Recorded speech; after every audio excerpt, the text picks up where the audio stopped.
The wind howled through the ancient city of Ijoko, rustling the dried leaves that littered the compound of Baba Kusheti, the feared and revered Ifa priest.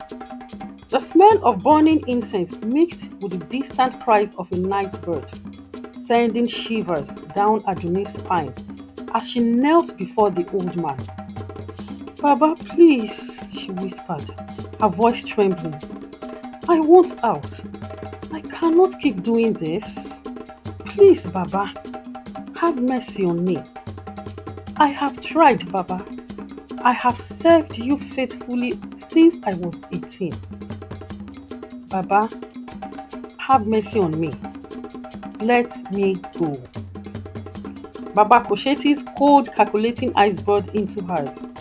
He laughed, a deep, menacing sound that echoed through the dimly lit shrine. "Out?" His voice was still laced with steel. "You think you have a choice, Adunni? I have fed you, clothed you, educated you. You are mine, and you will do as I say." Adunni's heart clenched. She had always known this day would come, the day she would try to defy Baba. But she also knew there was no escaping him. Baba Kosheti was not an ordinary herbalist. To the world, he was a wise Ifa priest, a healer, a man whose knowledge of ancient wisdom was unmatched.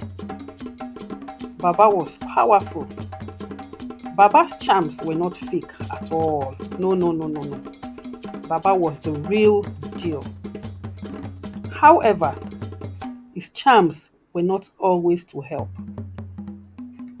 As a man whose knowledge of ancient wisdom was unparalleled, Baba was a menace, but people did not know. Women flocked to him, desperate for charms. Charms to seduce rich men, to make them obedient, to siphon wealth without question. And these women were his weapons, his money-making machines. And his greatest asset was Adunni. Adunni, the beautiful orphan he had raised since childhood, was his most prized possession.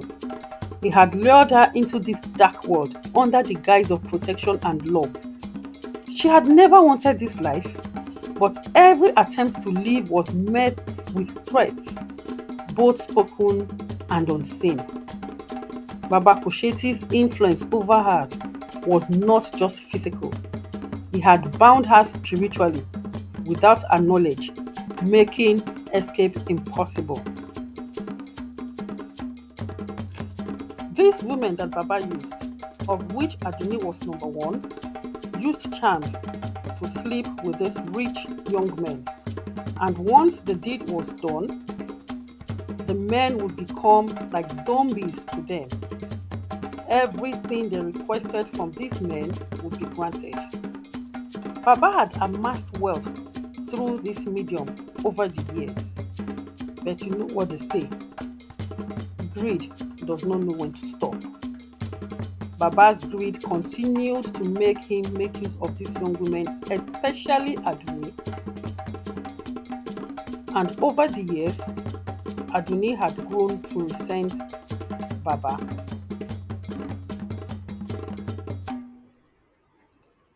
This continued until Adunni met Femi.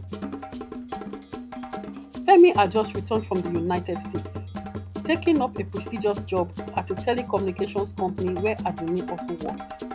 He was brilliant, ambitious, and had a smile that could melt the hardest of hearts.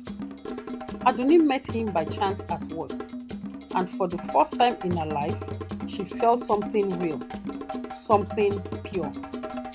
Their connection was immediate, electric.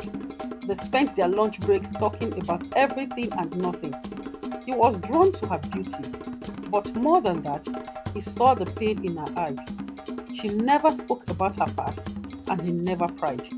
He simply loved her for who she was. Adunni knew she had to end things before it was too late. "I can't do this, Femi," she whispered. one evening, tears glistening in her eyes. I'm not the woman you think I am. Aduni, Femi held her face gently. Whatever it is, we will face it together.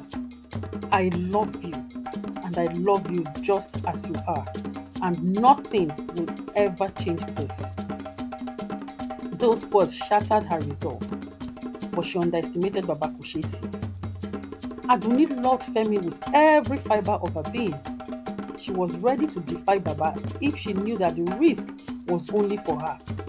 But she knew that Baba's wrath would be directed at Femi because he still needed her to trap more men. For Femi, she stopped seeing other men. Femi and Aduni were in a blissful relationship, and soon Femi began to hint at marriage, saying they should start planning to visit each other's homes. Of course, Aduni became scared, and she knew it was time for that conversation with Baba Kusheti. When Aduni told Baba that she had met someone she loved deeply, so she wanted to leave, his fury was unmatched.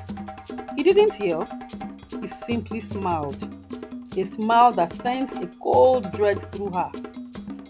Fine, he said. If you love him, then let him love you too.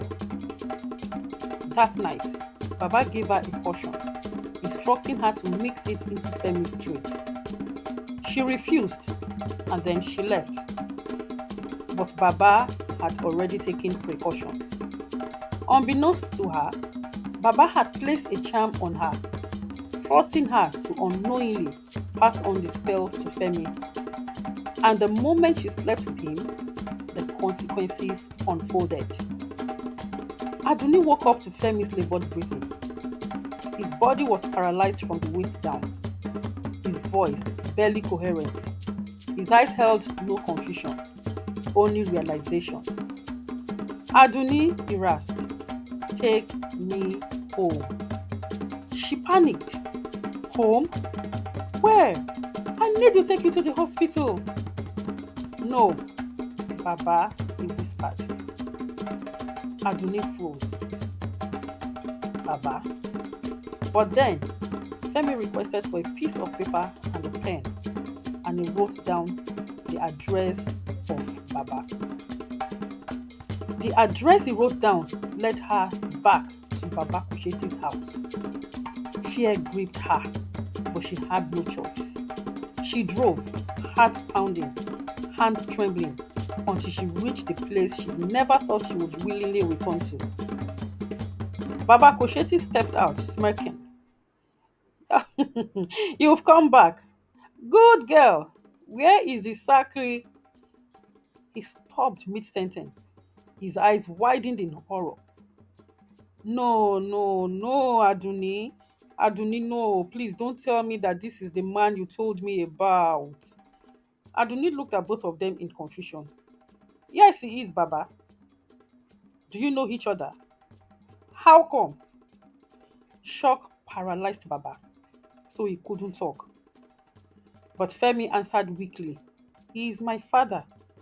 How come you know him? Aduni responded. He is the guardian I told you about. Aduni had simply told Femi that she had a guardian and that was the only family she had. Baba then snapped out of his daze and shouted, He is my son. Ha! Mo ti fi ọwọ́ mi ṣe ara mi o. Mo gbé o. Ah! Ayé mi rèé. Mo ti fi ọwọ́ mi ṣe ara mi. Ah! I have brought calamity on myself because of greed.